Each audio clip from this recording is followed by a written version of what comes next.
Thank you very much. Thank you. Nice crowd. What a good-looking group of people. Well, we have some very, very good news today, and a lot of good things are happening for our country. Please sit down. My fellow Americans, this is Liberation Day, waiting for a long time. April 2nd, 2025 will forever be remembered as the day American industry was reborn, the day America's destiny was reclaimed, and the day that we began to make America wealthy again. We're going to make it wealthy, good and wealthy. For decades, our country has been looted, pillaged, raped, and plundered by nations near and far, both friend and foe alike. American steel workers, auto workers, farmers, and skilled craftsmen, we have a lot of them here with us today. They really suffered gravely. They watched in anguish as foreign leaders have stolen our jobs, foreign cheaters have ransacked our factories, and foreign scavengers have torn apart our once beautiful American dream. We had an American dream that you don't hear so much about. You did 4 years ago, and you are now, but you don't too often, and for many years and decades even, you didn't hear too much about. Our country and its taxpayers have been ripped off for more than 50 years, but it is not going to happen anymore. It's not going to happen. In a few moments, I will sign a historic executive order instituting reciprocal tariffs on countries throughout the world. Reciprocal, that means they do it to us and we do it to them. Very simple, can't get any simpler than that.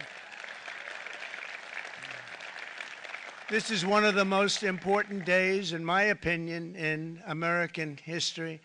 It's our declaration of economic independence. For years, hardworking American citizens were forced to sit on the sidelines as other nations got rich and powerful, much of it at our expense. But now it's our turn to prosper, and in so doing, use trillions and trillions of dollars to reduce our taxes and pay down our national debt, and it'll all happen very quickly. With today's action, we are finally going to be able to make America great again, greater than ever before.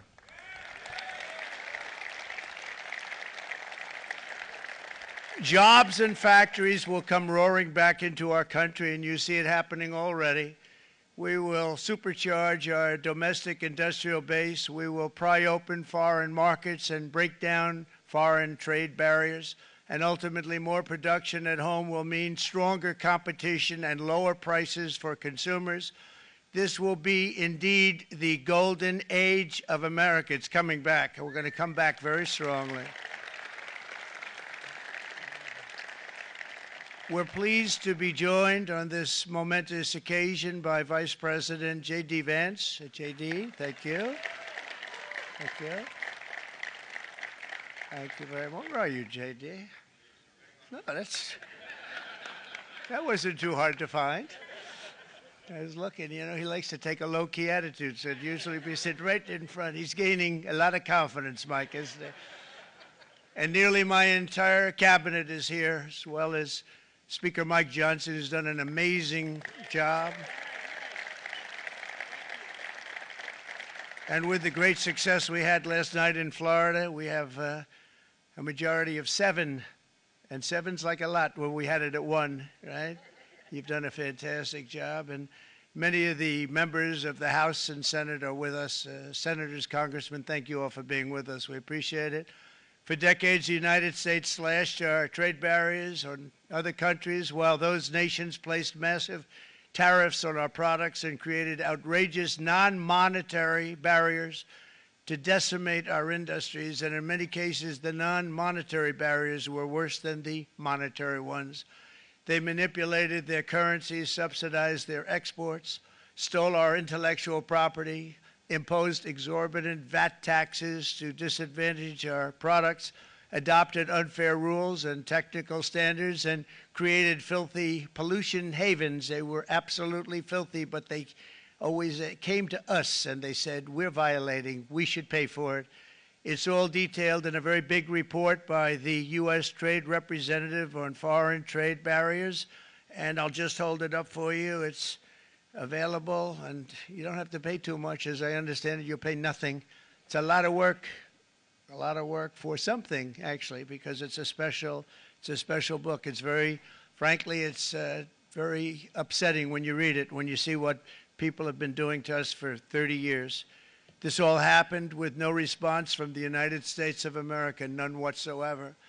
But those days are over. Let me offer just a few examples of the vicious attacks our workers have faced for so many years.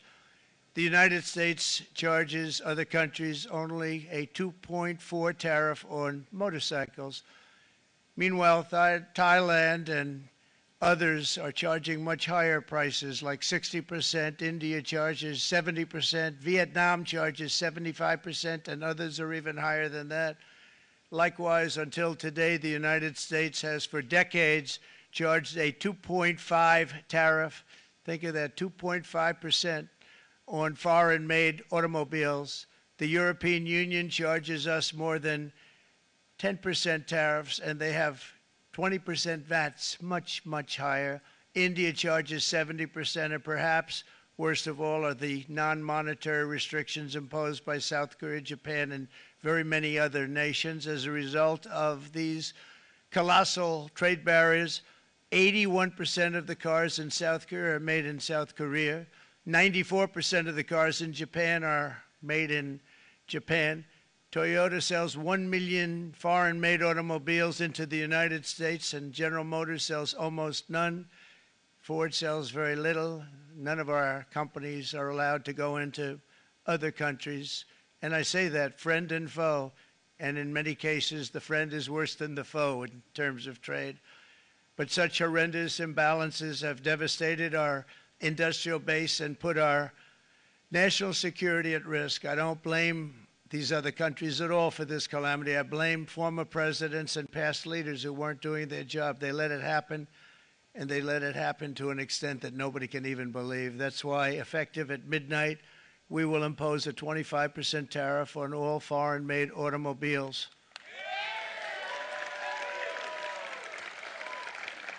Thank you. Brian, I'd like to have you come up here for a second, okay?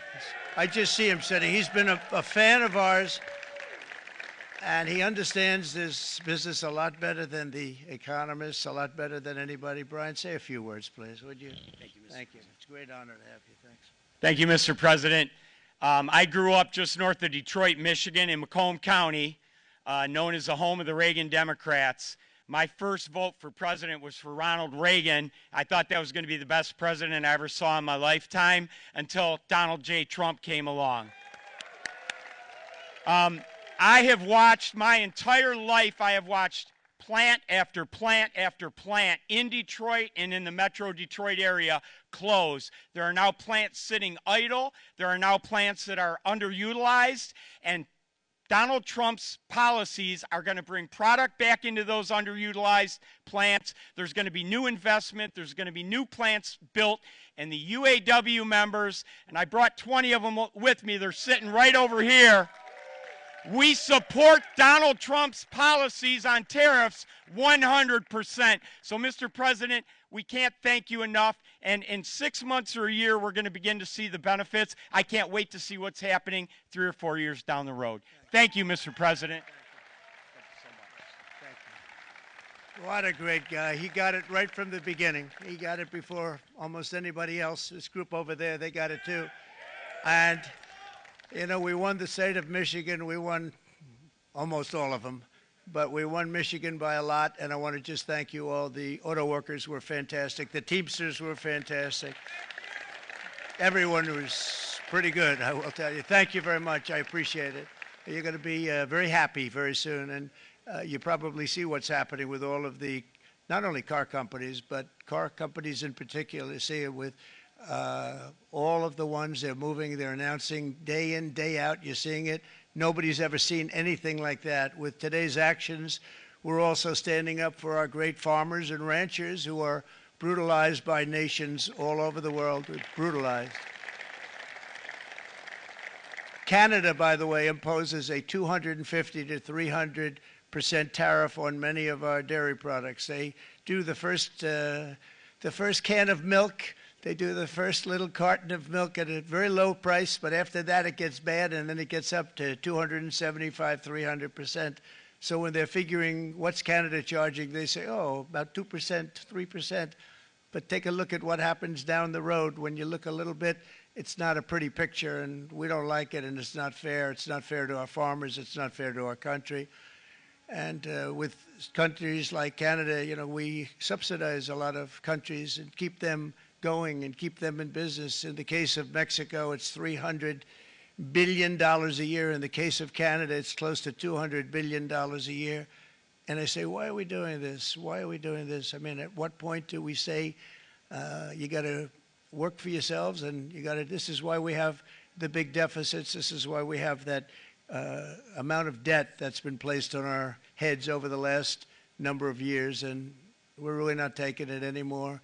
Through non-tariff barriers, the European Union bans imports of most American poultry. You understand? They say, we want to send you our cars, we want to send you everything, but we're not going to take anything that you have. Australia bans, and they're wonderful people and wonderful everything, but they ban American beef, yet we imported $3 billion of Australian beef from them just last year alone. They won't take any of our beef. They don't want it because they don't want it to affect their farmers. And you know what? I don't blame them, but we're doing the same thing right now, starting about midnight tonight, I would say.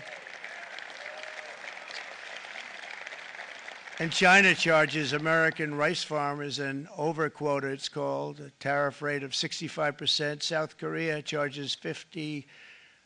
Actually, they charge different, from 50% to 513%. And Japan, our friend, charges us 700%. But that's because they don't want us selling rice and other things. Who can blame them, Madam Secretary? Agriculture, great job you did on eggs, by the way. The egg prices came down 50%. You got them down 50%. Once we got involved, they were going through the sky. The egg prices, they were going through the sky, and you did a fantastic job. Now we have lots of eggs, and they're much cheaper, down about 59% now, and they're going down further. We charge 2.8% for so many things that other countries are charging 200%, 300%, and 400% for. If imposing tariffs and protective barriers made nations poor, then every country on earth would be racing to eliminate these policies, and China would be the first on line. They run a very strong country, but they're not first in line, and the American people are paying a very big price.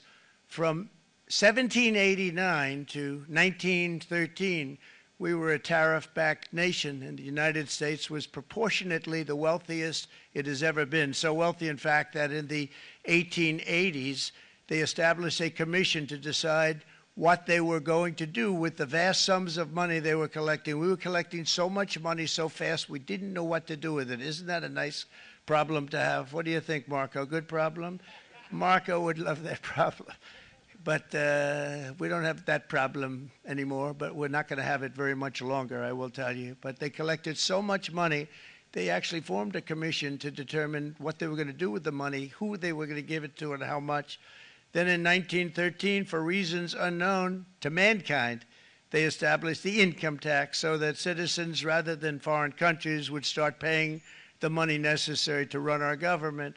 Then in 1929, it all came to a very abrupt end with the Great Depression, and it would have never happened if they had stayed with the tariff policy. It would have been a much different story. They tried to bring back tariffs to save our country, but it was gone. It was gone. It was too late. Nothing could have been done. It took years and years to get out of that depression, far longer than even FDR had that office right over there for a long period of time. The ramp system, that's rather intricate, was built because of him, and every time you walk up, you think of him, and he did a great job in many ways, but it lasted long beyond his terms, as you know. But it's not too late any longer, and we're going to start being smart, and we're going to start being very wealthy again. We're going to be wealthy as a country because they've taken so much of our wealth away from us. We're not going to let that happen. We truly can be very wealthy. We can be so much wealthier than any country. It's not even believable. But we're getting smart. Nearly a century later, in the face of unrelenting economic warfare, the United States can no longer continue with a policy of unilateral economic surrender. We cannot pay the deficits of Canada, Mexico, and so many other countries. We used to do it. We can't do it anymore. We take care of countries all over the world. We pay for their military. We pay for everything they have to pay. And then when you want to cut back a little bit, they get upset that you're not taking care of them any longer. But we have to take care of our people, and we're going to take care of our people first. And I'm sorry to say that.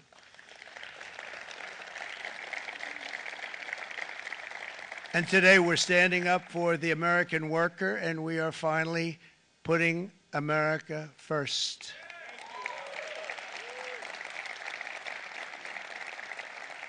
In Sleepy Joe Biden's last year in office, the United States hemorrhaged 100,000 manufacturing jobs, and the number was going through the roof at levels never seen before. And our trade deficit reached a record $1.2 trillion, which is unheard of. Since the beginning of NAFTA, the worst trade deal ever made, it was a horror show. I was able to terminate it. They all said you'd never be able to get it out. We had to get approval from Congress to get it terminated. We had to live with that deal. It was the worst trade deal ever made by far. But since the very beginning of NAFTA, our country lost 90,000 factories. Think of what that is, 90,000. Think about putting a map up and putting tax on it. You wouldn't have enough room. 90,000. I said, is that possible? We had it checked 4 different times, and it was actually somewhat higher than that. And 5 million manufacturing jobs were lost while racking up trade deficits of $19 trillion. That was the worst trade deal ever made. As a result of these gigantic losses, foreign nations now own $26 trillion more of American assets than the Americans own of their own foreign assets or other foreign assets. The United States can no longer produce enough antibiotics to treat our sick. We have a tremendous problem. We have to go to foreign countries to treat our sick. If anything ever happened from a war standpoint, we wouldn't be able to do it. We import virtually all of our computers, phones, televisions, and electronics. We used to dominate the field, and now we import it all from different countries. A single shipyard in China now produces more ships every year than all of the American shipyards combined. Think of that. And it was a business that we used to dominate. We used to dominate it totally. In short, chronic trade deficits are no longer merely an economic problem. They're a national emergency that threatens our security and our very way of life. It's a very great threat to our country. And for these reasons, starting tomorrow, the United States will implement reciprocal tariffs on other nations. It's been a long time since we even thought of that. We used to think about it a lot. We didn't think about it for many decades, and you see what's happened. For nations that treat us badly, we will calculate the combined rate of all their tariffs, non-monetary barriers, and other forms of cheating. And because we are being very kind, we're kind people, very kind. You're not so kind when you got ripped off with your salaries. My auto worker friends and my Teamster friends and all of the unions that typically voted Democrat, they're not voting Democrat anymore because worker, whether union or non-worker, they're for the Republicans now. That's what happened. But we will charge them approximately half of what they are and have been charging us. So the tariffs will be not a full reciprocal. I could have done that, yes, but it would have been tough for a lot of countries who didn't want to do that. I'd like to see the chart if you have it. Could you bring it up, Howard? This is our great Secretary of Commerce, Howard Lutnick. Thanks, Howard. So if you look at that, China, first row, China, 67%. That's tariffs charged to the USA, including currency manipulation and trade barriers. So 67%, I think you can, for the most part, see it. Those with good eyes, with bad eyes. We didn't want to bring, it's very windy out here. We didn't want to bring out the big charts because it had no chance of standing. Fortunately, we came armed with a little smaller chart. So it's 67%, so we're going to be charging a discounted reciprocal tariff of 34%. I think In other words, they charge us, we charge them less. So how can anybody be upset? They will be, because we never charge anybody anything, but now we're going to charge. European Union, they're very tough, very, very tough traders. You know, you think of European Union, very friendly. They rip us off. It's so sad to see. It's so pathetic. 39%, we're going to charge them 20%, so we're charging them essentially half. Vietnam, great negotiators, great people. They like me, I like them. The problem is they charge us 90%.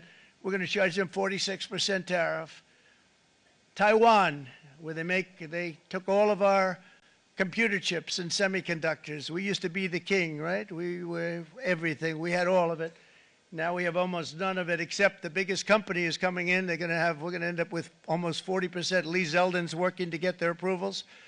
And it's an amazing company. Mr. Wei, of one of the great companies of the world, actually. They're coming in from Taiwan, and they're going to build one of the biggest plants in the world, maybe the biggest for that. But 64%, we're going to charge them 32%. Japan, very, very tough, great people. And again, I don't blame the people for doing it. I think they're very smart in doing it. I blame the people that sat right in that Oval Office, right over there, right behind the Resolute desk or whichever desk they chose. Japan, 46%. They would charge us 46%, and much higher for certain items like cars, you know, little items like cars. 46%, we're charging them 24%. India, very, very tough, very, very tough. The Prime Minister just left, and he's a great friend of mine, but I said, you're a friend of mine, but you're not treating us right. They charge us 52%. You have to understand, we charge them almost nothing for years and years and decades, and it was only 7 years ago when I came in, we started with China and charged them. We took in hundreds of billions of dollars from China in tariffs, and they understood, honestly. President Xi understood. He said, look, I understand, and the other countries, and they all understand. We're going to have to go through a little tough love, maybe, but they all understand. They're ripping us off, and they understood it. Prime Minister of Japan, Shinzo Abe. He was a fantastic man. He was unfortunately taken from us, assassination. But I went to him and I said, Shinzo, we have to do something. A trade is not fair. And he said, I know that, I know that. And he was a great gentleman. He was a fantastic man, but he understood immediately what I was talking about. I said, Shinzo, we have to do something. He said, I know that. And we worked out a deal, and it would have been a much better deal, but frankly, there were many years left on the deal that was made previous to my getting there, but it was something.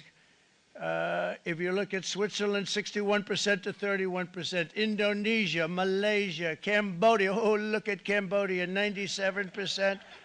We're going to bring it down to 49. They made a fortune with the United States of America. United Kingdom, 10%, and we'll go 10%.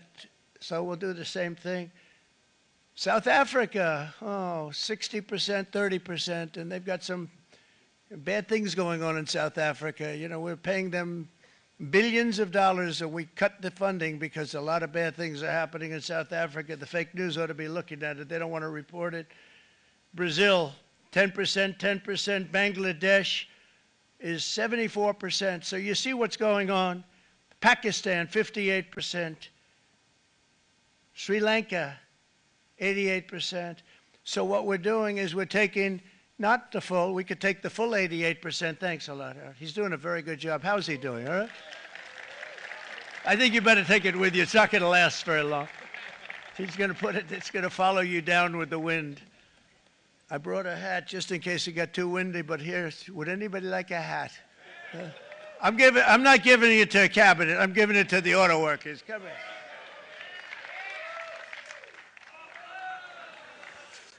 Thank you, fellas. Get it. That's it. That's it. They deserve it more than our cabinet. Our cabinet has plenty of hats. But you see the numbers. The numbers are so disproportionate. They're so unfair. At the same time, we will establish a minimum baseline tariff of 10%. You notice that on the chart.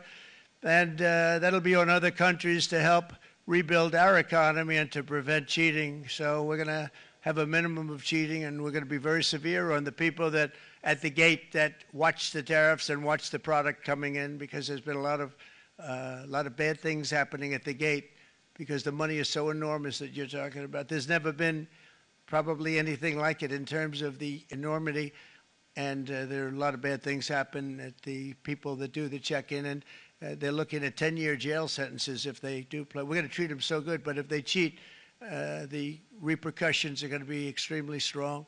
Foreign nations will finally be asked to pay for the privilege of access to our market, the biggest market in the world. We're right now the biggest market in the world. We had a great country 4 years ago in terms of the economics. We were doubling up on China. We were doing so well. Nobody was going to catch us, but so much of it slipped away over the last 4 years under Biden. I campaigned on this policy throughout last year, and today that promise was made, and it was also a promise, as you know, that was kept. Promises made, promises kept. To any company that objects to our common sense reciprocal tariffs, again, reciprocal, back and forth, back and forth. And I call this kind reciprocal. This is not full reciprocal. This is kind reciprocal. But what we do is we cut it in half. We charge them. My answer is very simple if they complain. If you want your tariff rate to be zero, then you build your product right here in America, because there is no tariff if you build your plant, your product in America. And we've seen companies coming in like we've never seen before.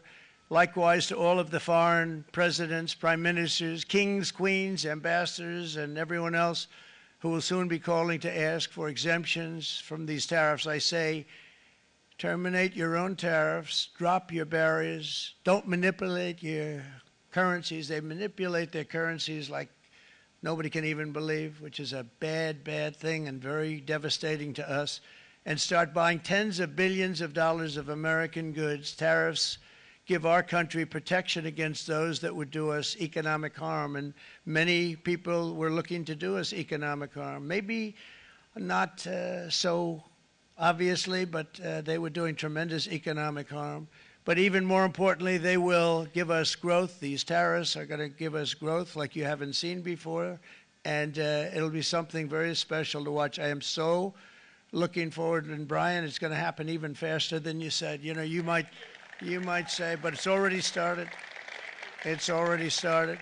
Work's already begun on plants all around the country, and you see that as before. These are big, rich companies. We have $61 billion started on a big plant going up. It's going to be announced over the next 2 days, and they already started work. Many of these the biggest companies in the world, they've committed to build, build, build. We're going to build, build, build, sir. And they came here to see me, and they wanted to know if they could have a press conference. I do as many as I can. I'm pretty busy trying to stop Russia and Ukraine and the Middle East. We got to stop that. We got to stop the Houthis, which we're making tremendous. They like shooting ships down and out of the water, sinking ships. They get a kick out of it, but they're not getting such a kick out of it now, are they, Mr. Secretary? They're not getting such a kick out of that now. But here are just a short list of some of the companies that have already announced and committed to investment. And this is a company that built its factories and its plants in China. Apple is going to spend $500 billion.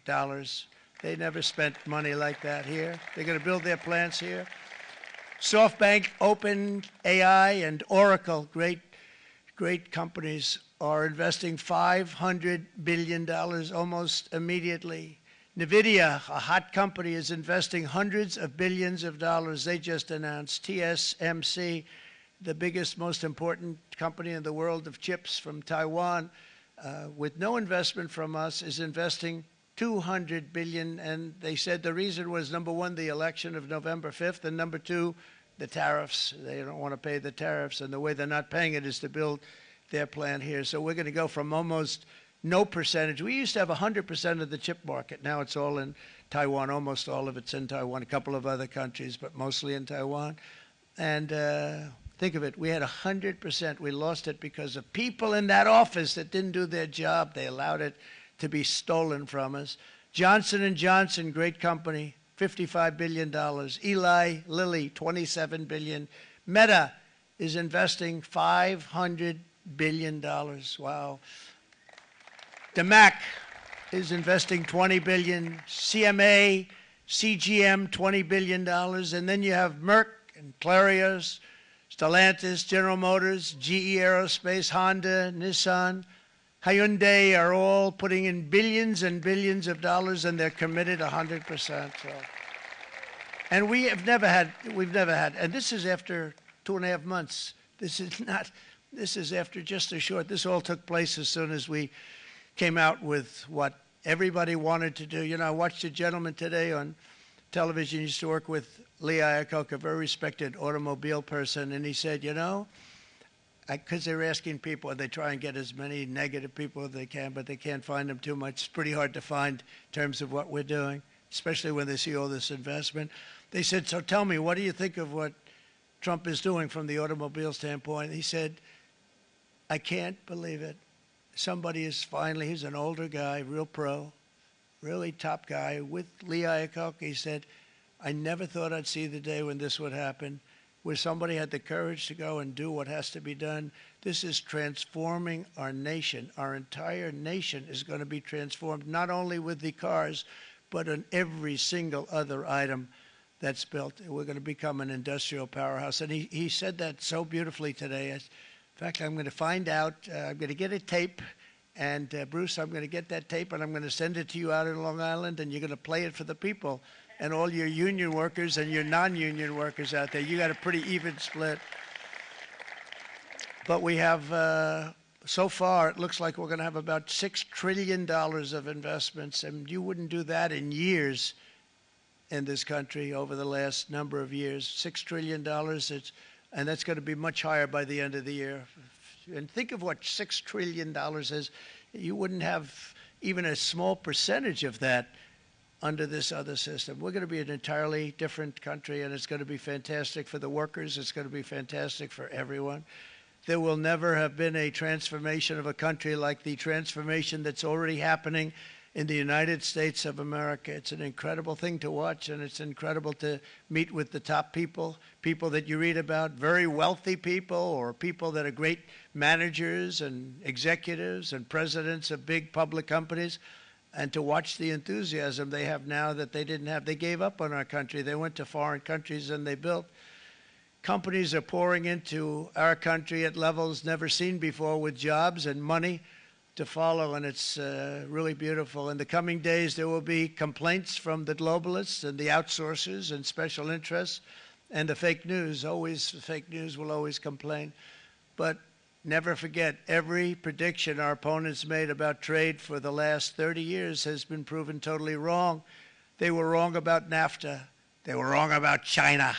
They were wrong about the Trans-Pacific Partnership, which would have been a disaster if I didn't terminate it. If I didn't terminate that, United Auto Workers, you would have had no jobs in this country. You would have had no jobs. It was all going to other countries. In my first term, they said tariffs would crash the economy. Instead, we built the greatest economy in the history of the world. And again, I have great respect for President Xi of China, great respect for China, but they were taking tremendous advantage of us, and I commend them for that. I say, hey, if you can get away with it, that's okay. But, you know, they understand exactly what's happening, and they probably, most of them are saying it's about time they did something, but, and they're going to fight, and they're going to fight fair. Everyone's going to fight. You know, it's like, I say to the leaders, look, you got to take care of your country, but we have to start taking care of our country now. We can't do what we've been doing for the last 50 years. From the day of my election, the stock market went up in my first term 88%, with NASDAQ going up 155%, more than any president has ever had in any term in office, by far. And I think we're going to blow that away. And maybe the numbers won't show, but I think they're going to show much better than even those numbers. But what you're going to see is you're going to see activity, that empty, dead sites, factories that are falling down. Those factories will be knocked down, and they're going to have brand new factories built in their place. They're not only talking about renovating, they're talking about brand new, the best anywhere in the world, the biggest anywhere in the world. I have a friend who builds car plants, and I said, I want to see the biggest and the best. He said, well, we have to go to Mexico. I said, no, I want to see it in the United States. He said, we're not building them in there. This is a year and a half ago during the campaign. He said, we're not building it. You'd have to go to Mexico. When I was starting to decide to run, and I went to #1 in the polls very rapidly, I want to say, like let's say in the first hour, and then shortly thereafter, it looked like I was going to win, and the fake news was saying, "Oh no, don't do this." What they don't know is if I didn't win, they would have really been in trouble, because nobody wants to read them anyway. But I tell you what, when it looked like I was going to win, I announced that I was going to be doing exactly what we're talking about today. Great consistency, actually, because I've been talking about it for 40 years, but because I saw what was happening 40 years ago. If you look at my old speeches when I was young, very handsome, my old speeches, and that people would say I'd be on a television show, I'd be talking about how we were being ripped off by these countries. I mean, nothing changes very much. The only thing that changed were the countries, but nothing really changes. But it's why it's such an honor. It's such an honor to be finally able to do this. If you look at China, I took in hundreds of billions of dollars in my term, hundreds of billions. They never paid 10 cents to any other president, and yet they paid hundreds of billions, so much so that Biden couldn't do anything. They wanted to try and terminate it because he had a very special relationship with China. You know what the relationship was? He had a special relationship. But the numbers were so big, that they couldn't do it. So they did ease it up. They did things that they shouldn't have done. They made it a lot more comfortable for them, but they couldn't do it because the numbers were hundreds of billions of dollars, and I did that. And we were on our way to doing something like incredible. And then we had a very bad election happen, a lot of bad things happened. So when I said we got to do it again, I said we have to make it too big to rig, and we made it too big to rig, and we won in records, and it was a monumental win. And it was such an honor to see so many of you, like Brian and your friends, here with us to celebrate, and to more importantly celebrate what we're doing, because that wouldn't be a full celebration if we didn't do this, because this will be an entirely different country in a short period of time. It'll be something the whole world will be talking about it. The critics made the very tired predictions earlier this year, but in February, core inflation dropped to the lowest rate in 4 years, and the price of eggs, as you know, just in a month and a half, we were there for 4 weeks, and the first week I got blamed for eggs. I said, I just got here. They said eggs have gone up at like 250% and you can't get eggs, and they were going crazy, and I said, I just got here. And then we got to work on eggs, and we got to work on everything, and our great Secretary of Agriculture, you did a fantastic job, Brooke Rollins, she did a fantastic job. And as I said before, the price of eggs dropped now 59%, and they're going down more, and the availability is fantastic. They were saying that for Easter, please don't use eggs. Could you use plastic eggs? I said, we don't want to do that. We want to, and you really came through. It's an amazing job. Thank you very much, Brooke. You did great. But likewise, an old-fashioned term that we use, groceries. I used it on the campaign. It's such an old-fashioned term, but a beautiful term, groceries. It sort of says a bag with different things in it. Groceries went through the roof, and I campaigned on that. I talked about the word groceries for a lot, and energy costs now are down. Groceries are down. Gasoline is way under $3, and people are beginning to be able to buy things and live again. We brought prices way down. We created 10,000 already in a few weeks, new manufacturing jobs, and it was that took place in 1 month, numbers that they haven't seen in a long time. We had virtually no inflation under my term. We had virtually no inflation for 4 years, but after transitioning over to Sleepy Joe, it went from almost non-existent to the highest in the history of our country. They had the highest inflation in the history of our country, brought up by energy and bad spending and bad policy, and a lot of bad things happened. How about allowing millions and millions and millions of people to pour into our country with open borders, where it's so sad to see even now And I see our great secretary of You Have Done. Stand up, please, Christy. Stand up. Christy Noem. And Tom Homan. These people are doing a great job, but gotten them out in records. We have problems with judges that don't want them to go out. They want Tren de Aragua, and they want MS-13, the most vicious gangs ever. Nobody's ever seen anything like it. Absolute killer gangs. They kill people. They don't even think about it. And we put them out, and we have judges now, radical left judges that want to, they don't want them to go out. They want them to even be brought back. Let's bring them back. You've done a fantastic job, and please thank everybody. Homeland Security, thank everybody. Appreciate it. And we now have a border that's the best border that we've ever had, even better than it was my first term. My first term we did good, but this one we really specialized in. We've done really well.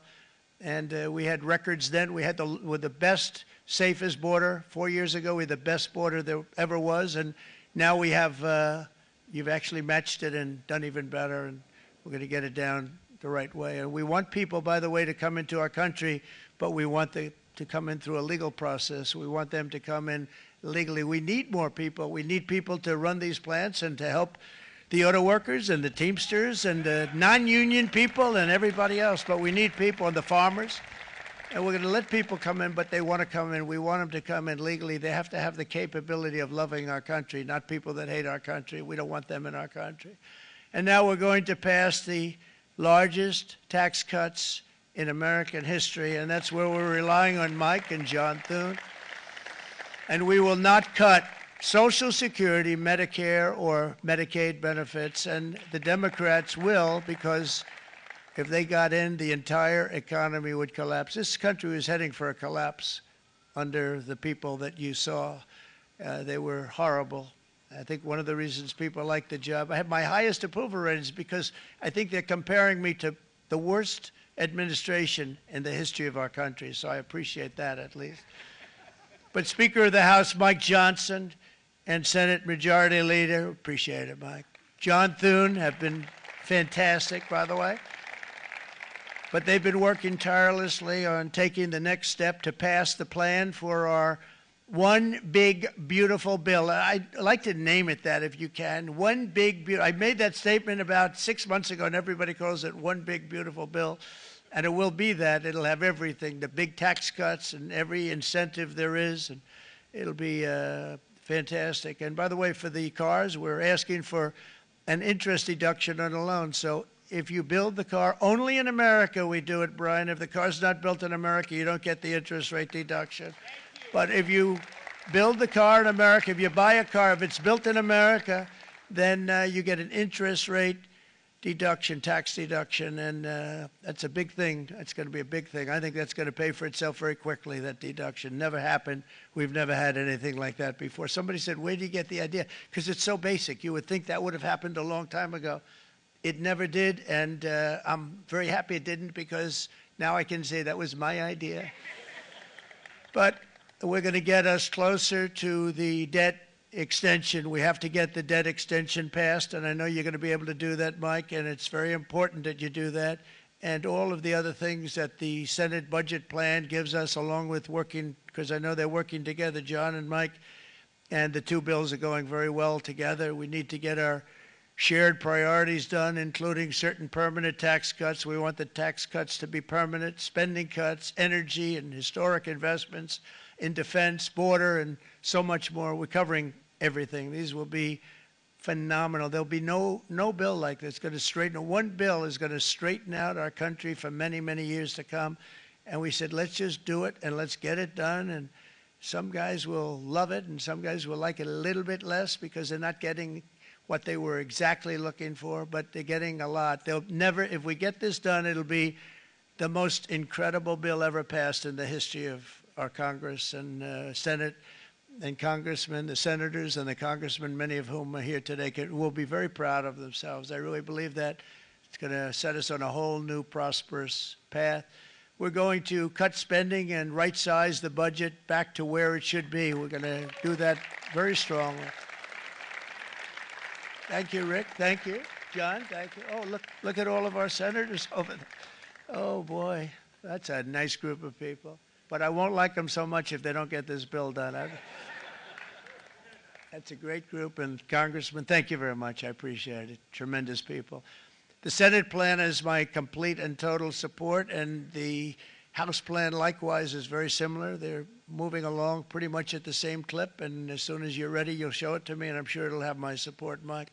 Every Republican congressman and senator must unify. We have to unify. We can't be separated. We have to get it done. We have to get absolutely everything we can, and we have to take care of the American people. That's the only thing that matters. We have to take care of the American people first. We need to pass this bill immediately, get it done, including debt extension.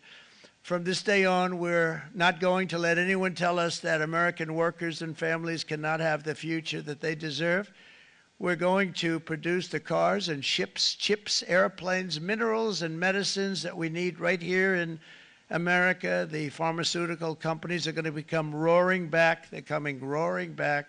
They're all coming back to our country, because if they don't, they got a big tax to pay.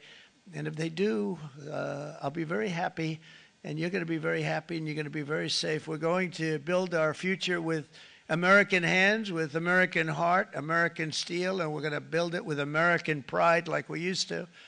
We're approaching our 100th day as president, and have been given credit by a lot of people, actually, even some of the fake news. Can you believe it? Which in this case hopefully isn't fake, for having done more in that time than any other administration in the history of our country in the first 100 days. I think we've had an amazing, in terms of what we've done, what we've gotten accomplished. I'd like to see if we can get that war ended and another war from not starting in the Middle East. We have to get Russia. They're losing 2,000 on average, 2,500 people a day, young people, soldiers, Russian. Think of that. 2,500 through some days, but on average, probably over about a 1 week period, it's 2,712, they say. They're losing those soldiers. They're dying. They're being decimated. And they're not from our country, but they're from other countries. But they're human beings. They're from Russia. They're from Ukraine in this period, most of them. And we're going to get it stopped. It's a senseless war that would have never happened if I was president, and it shouldn't be allowed to go on. And I think we're being given good cooperation by Russia and by Ukraine, but we have to get it stopped. It's humanity. It's humanity. It's a terrible thing. This will be a very big moment. I think you're going to remember today. It's going to be a free nation that we're dealing with. We're going to have a very free and beautiful nation. It's going to be Liberation Day in America, and it's going to be a day that hopefully you're going to look back in years to come and you're going to say, you know, he was right. This has turned out to be one of the most important days in the history of our country. God bless you, and God bless America. Thank you, everybody. Thank you very much. Thank you. Thank you very much.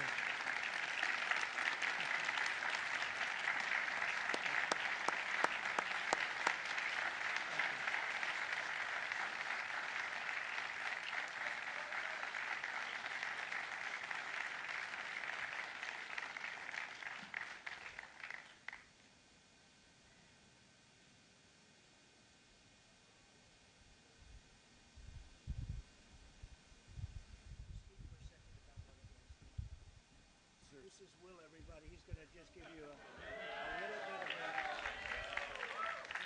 little bit of a briefing on what we're signing. Good afternoon, y'all. We have two documents prepared for the president's signature today. One closes what's referred to as the de minimis loophole with respect to imports from the People's Republic of China.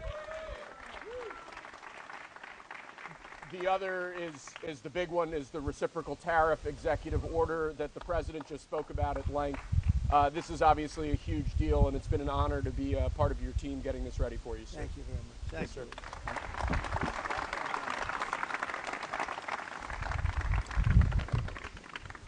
This is big stuff.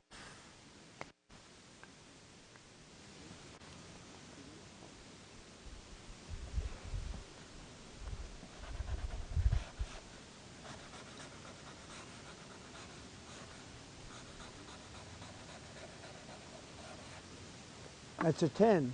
That's a good one. Look. That's a good one. That's a good one. Thank you. Thank you, sir.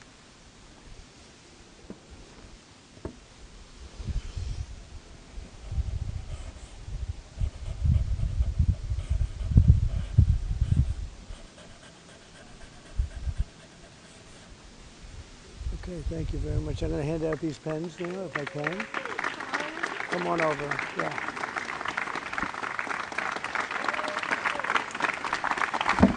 Thank you very much. Thank you. Thank you, sir. Come up here, Madam Secretary. Come on over. Can I get the auto workers up here?